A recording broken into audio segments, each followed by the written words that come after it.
লোভী মহাজন আর তার চেলার ষড়যন্ত্রে তাদের সেই ধার আর কিছুতেই শোধ হয় না। এবারে এত কম কেন রে?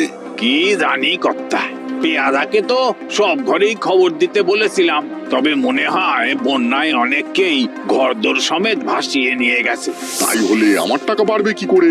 ও নিয়ে কিছু ভাববেন না কর্তা, আমার মাথায় একটা মতলব এসেছে।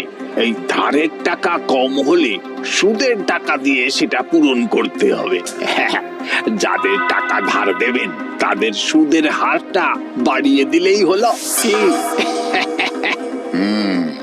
এই আয় তোরা এক এক করে।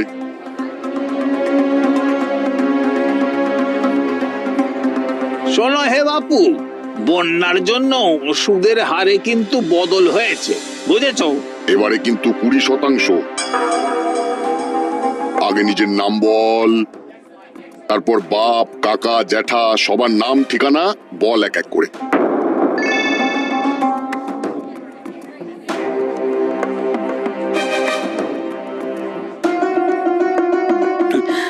আগে আমার নাম অশোক,